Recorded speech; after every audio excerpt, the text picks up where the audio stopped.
Можно как в зеркало смотреться в этот бампер. Это платная клетка для собак. Нету никаких рамок, никаких досмотров, ничего нету.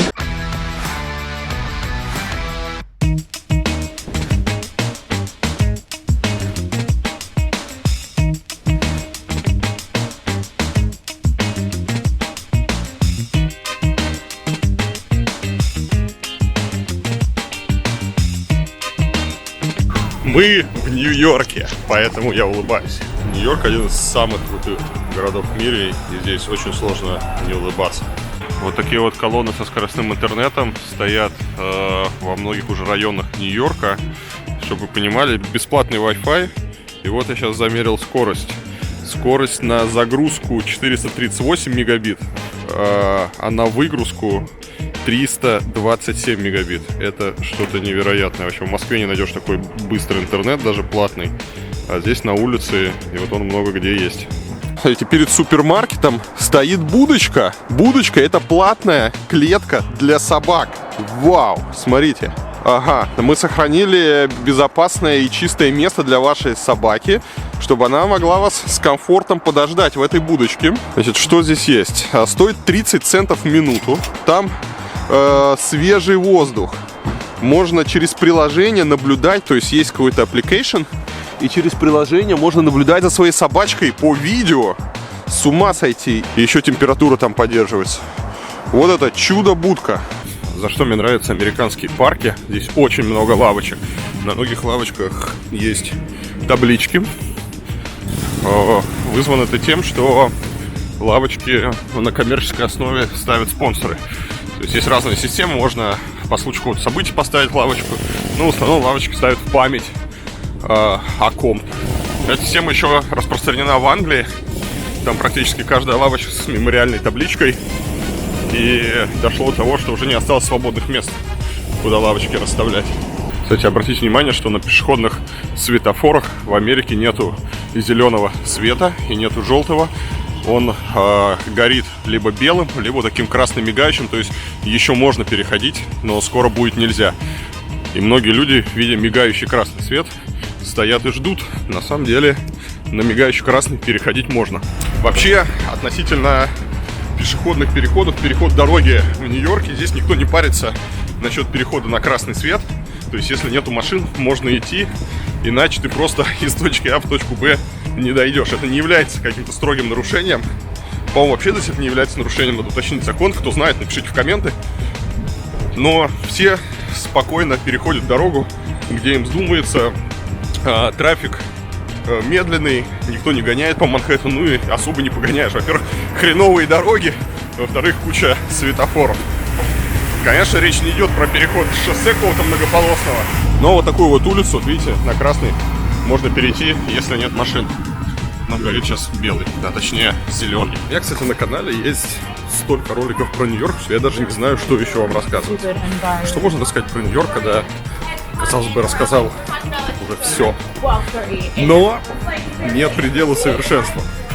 Обратите внимание, что народ выкидывает елки, отсюда валяются елки. И у них, кстати, по-моему, в Центральном парке есть станция переработки рождественских елок.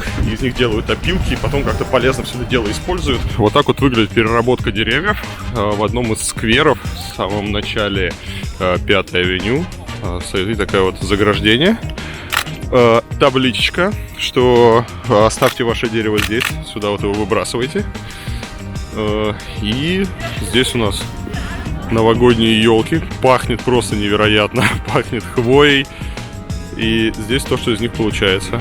Сюда приезжает машина, и она их вот перерабатывает в такие вот опилочки, которые потом используют как удобрение или что-то еще из них делают, я не знаю.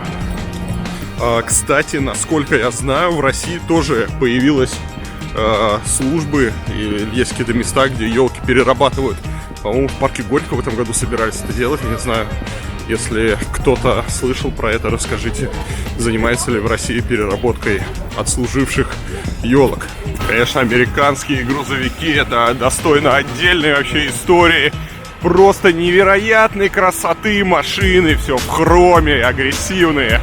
Вообще класс. Начищенная. Все блестит. Можно как в зеркало смотреться в этот бампер. У американцев, конечно, вся техника очень крутая. Скорые, пожарные. Но я имею в виду такая вот техника строительная, какая-то промышленная. При этом очень некрасивый общественный транспорт. Я про это отдельно рассказывал. Почему-то вот то, насколько они делают привлекательны вот эти вот грузовики. Хотя, может быть, грузовики привлекательны из-за своей агрессивности, а общественному транспорту это не идет. Общественный транспорт должен быть дружелюбным, каким-то таким милым. В него должно хотеться сесть. Но в Америке автобусы, поезда зачастую такие тоже очень агрессивные, не такие, как в Европе. Как думаете, что делают все эти люди? Вот здесь очень много стоит людей с телефонами. Все стоят, что-то делают. Может быть, они стоят в очереди. Может быть, что они все делают. О, они до сих пор ловят покемонов. Да. Здесь на пересечении 6-й авеню и 42-й улицы народ до сих пор ловит покемонов. Не спрашивайте меня, как это получается, но они все ходят и ловят покемонов. Я был уверен, этого уже не существует. Но тут какие-то десятки людей. Я был уверен, что это сумасшествие закончилось, но нет, оно продолжается. Народ стоит и ловит покемонов. На 3-й авеню появился совершенно потрясающий Эйнштейн на велосипеде от стрит-арт художника бразильского Кобра. Ну, Кобру вы знаете, я вам показывал много его работ. Один из сейчас самых известных в мире стрит-арт художников. И в Москве Майя Плесецкая в центре у нас на Дмитровке есть тоже его работа. В Москве повезло. Ну вот, а в Нью-Йорке у него десятки разных работ, в том числе Альберт Эйнштейн на велосипеде. Мы с вами идем по Парк-авеню и подходим к вокзалу, центральному вокзалу Нью-Йорка. Потрясающей красоты здания. Я настоятельно вам рекомендую туда сходить. Я про него уже снимал, показывал, как там все устроено. Сами железнодорожные пути, они подземные. Собственно, под Парк-авеню они идут дальше. А здание вокзала такое вот классическое, огромное, с невероятной красоты потолком. Вот мы входим в здание вокзала. Обратите внимание, что нету никаких рамок, никаких досмотров, ничего нету. Ух ты! Здесь поставили трибуны и играют, как это правильно называется, я не знаю, но вы поняли. Вот, собственно, само здание вокзала. Потрясающая, невероятная красота. Просто сказочно красивый. Вот там вот наверху на балконе находится Apple магазин. Здесь вот вокруг, видите, старые билетные кассы. Понятно, что сейчас они уже не функционируют, но все вывески, все осталось, все указатели, старые светильники. Просто невероятный кайф, как здесь все красиво. Каждый раз, будучи в Нью-Йорке, я с удовольствием захожу на центральный вокзал. Ну и, конечно, потолок, где созвездие. Такой вот потолок, вообще отдельная тема здесь. Ну что, друзья, как вам вокзал? Расскажите мне, как вам вокзал. И обратите внимание, что нет никаких недосмотров, ни рамок. Все двери открыты. Можно выйти из любой двери, зайти в любую дверь. Потому что в Америке театром безопасности не занимаются. Вот смотрите, выход к путям. Как я сказал, все подземное. То есть, видите, все пути подземные. А сверху у нас Парк-авеню. В плане красоты центральный вокзал похож на наш московский метрополитен. Вот те станции, которые их отремонтировали, привели в порядок, они у нас тоже очень красивые. Старые люстры, старые вот эти вот двери.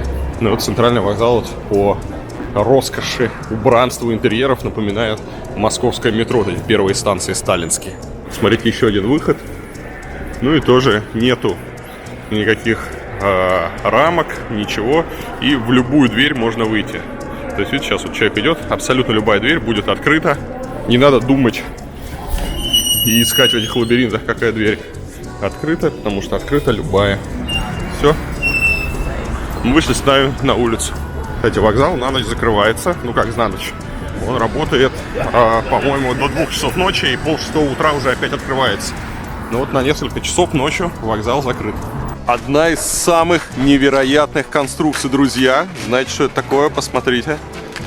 Вот что-то такое строят. Что же это может быть такое? Еще раз посмотрите, вы только посмотрите, что это за неведомая хрень. Может быть, это какой-то офисный центр или торговый центр. Что это такое? Это просто лестницы. Там будут сады, вертикальные сады с такой вот лестницей. И все, просто вид, аттракцион, прогулочки, вертикальные сады, все что угодно, но нету. Но нет торговый и нежилой комплекс. Немыслимо. Это, к слову, о том, зачем создавать новые достопримечательности, новые чудеса. И американцы в Нью-Йорке строят просто удивительные вещи, которые приманивают себя туристов со всего мира. Здесь, кстати, вот появляются еще очень крутые небоскребы, все это растет вверх. Просто кучу всякого нового строительства. Это вокруг Хайлайн парка, 34-я улица, Хадсон парк.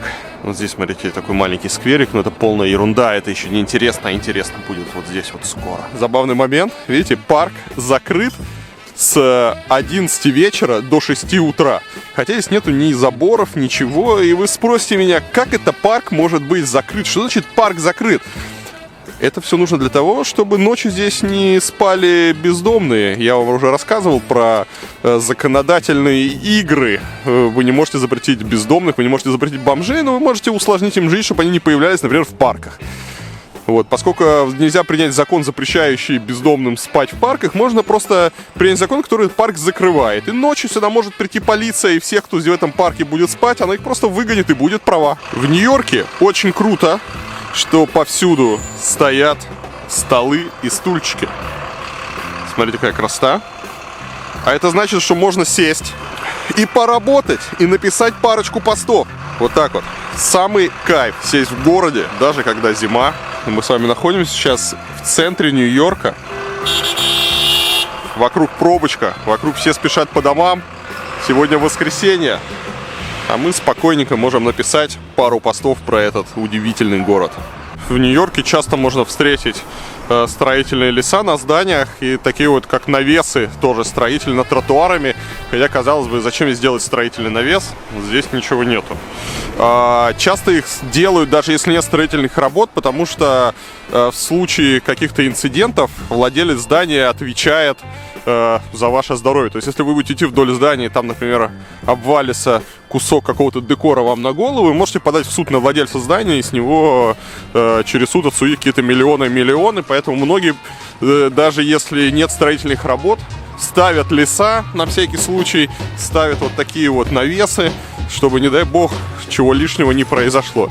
Ну и вообще то, что касается жизни человека и обеспечения безопасности пешеходов в Америке, все... вот как говорится, да, лучше перебздеть. Обратите внимание, на строительных лесах все винты, они обязательно будут такие вот пластиковые колпачки, чтобы никто не повредил свою одежду. Здесь у нас строительные леса. Кто-то снял. Не, ну здесь 100% это кто-то снял, потому что вот тут везде это будет либо скотч, вот они вот либо так заматывают, чтобы не было, либо надевают вот эти вот пластиковые штучки. А у нас часто, даже когда идут какие-то масштабные строительные работы, можно вспомнить ту же самую мою улицу, когда они весь город перекапывают. Если еще о том, как будут объезжать машины, кто-то думает, делают временные какие-то заграждения, ставят знаки, пути объезда продумывают, как машины будут двигаться. О том, как будут ходить пешеходы, часто не думают совсем. Я даже не говорю про маломобильных. Обычным здоровым людям нельзя пройти, все идут по какому-то по говну, по грязи, под этими тракторами. Где еще увидишь старый деревянный эскалатор? В Москве же были такие. Да, раньше такие были в метро, а теперь в торговом центре еще старые деревянные эскалаторы остались. Спускаемся в метро и сейчас поедем в другой берег, в Бруклин. Вам, наверное, плохо слышно, но здесь какое-то выступление.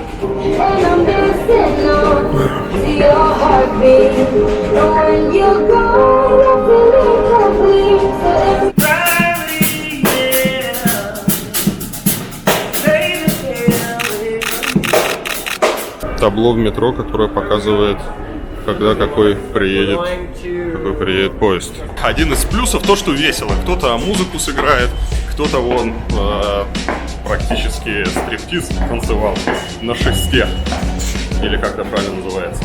Внезапно арт-объект. Тут они повсюду стоят. Это маленькие... это, по-моему, эти... Помнишь, мы видели в Гааге какой-то художник делает этих человечков, очень похожи на него.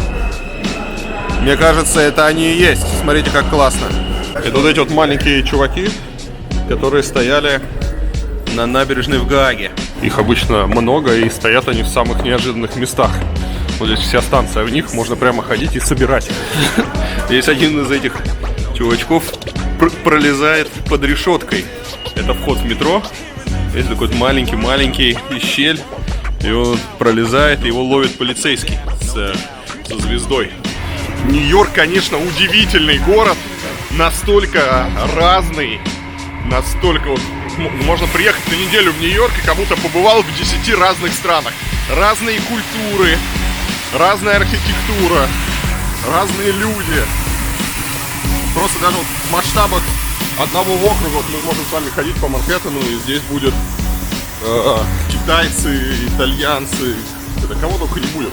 Взять тот же самый Брайтон-Бич с нашими соотечественниками. Это же вообще особый мир. Где еще купишь сосиску в тесте, пирожки? На Брайтон-Бич.